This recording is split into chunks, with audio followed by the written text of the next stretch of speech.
আজকে এই যে বড় সাইজের একটা মাছ, এটা এরকম। তো এই মাছটা একদম হাতে মেখে চুকে রান্না করব।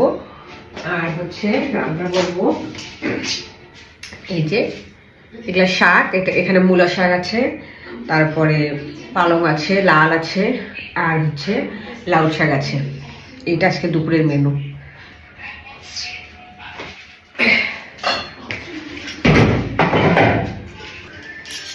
টমেটো দিব, নতুন আলুতে টমেটো কিন্তু ভালো লাগে খেতে। আর এই যে আলু, এই আলুগুলোর চোচা ফেলে নিই আজকে এরকম রান্না করব। আর এখানে আছে পেঁয়াজ, জিরা, রসুন, আদা, আর থেতো করা শাকের জন্য রসুন।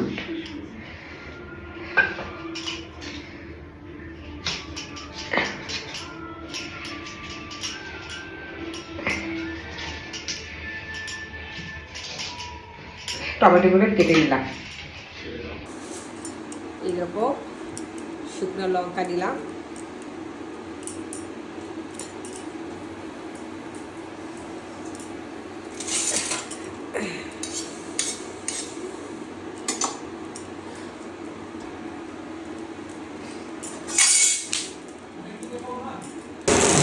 তেল ফুরাই গেছে, তেল ঢালি।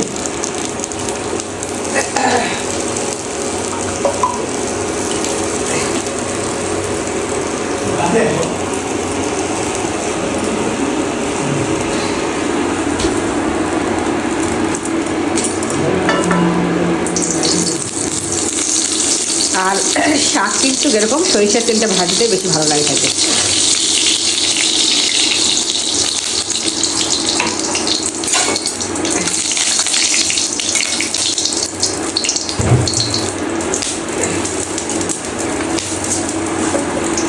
একটু পাঁচফোড়ন দিই,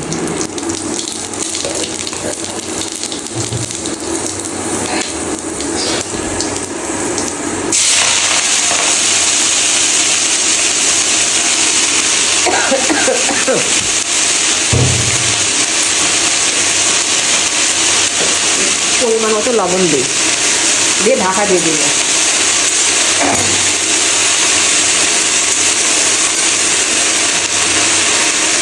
একটু ঢাকা দিই।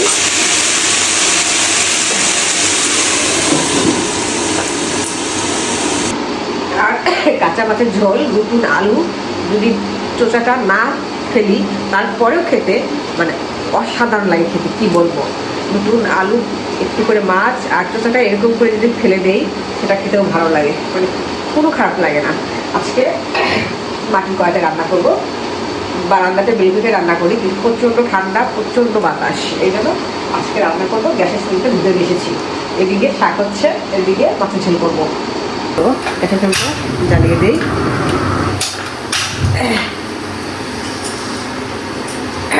এই টমেটো দিয়ে দিই, আলু, প্রত্যেকটা মশলাগুলো এখন দিয়ে দিব। এই যে পেঁয়াজগুলো, জিরা, রসুন, আদা, আর এখন পরিমাণ মতো তেল।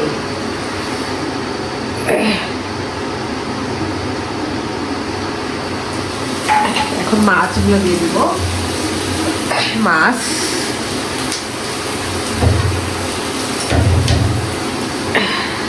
এক এক করে সব কিছু দিয়ে দেবো। মশলা তো দেওয়া হলো, এখন লবণ দিব, পরিমাণ মতো লবণ দিব। আর এখানে মরিচের কাশ্মীরি লঙ্কার গুঁড়ো যেটাকে বলে, একটু ঝাল করে করি, ভালো লাগবে খেতে। এদিকে আর হলুদের গুঁড়ো দিয়ে দিচ্ছি। এখন সব কিছু হাতে মাখবো।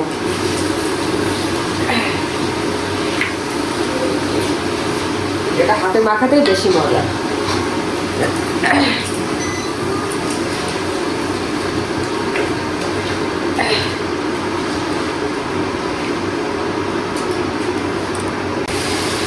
পরিমাণ মতো হাতটা ধুয়ে জল দিচ্ছি।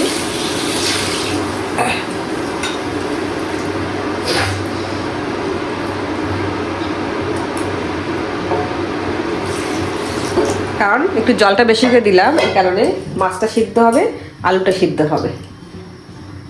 এখন ঢেকে দিই, দেখি আমার শাকের কি অবস্থা। এদিকে শাকে কিন্তু আমার অলরেডি অনেকগুলো জল উঠেছে, অনেকটাই জল উঠেছে।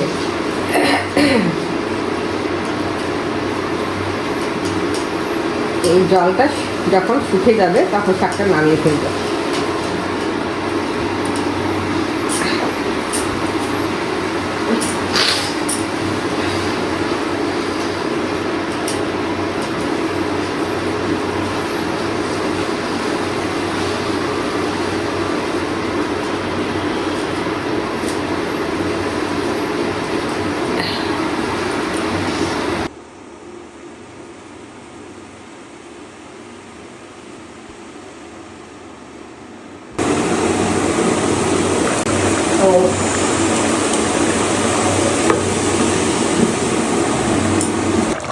আমার মাছের ঝোলটা প্রায় হয়ে গেছে, একটু গরম মশলার ফল দিয়ে দিচ্ছি, দিয়ে আরেকটু ঢাকা দিই।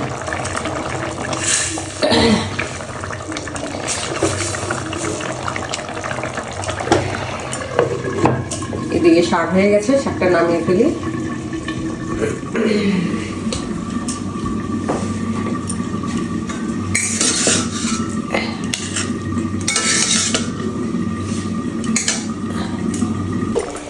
এই দারুণ ধোয়া, এখন গরম ভাতের সঙ্গে এরকম মাছের ঝোল হলে আর কিচ্ছু লাগে না।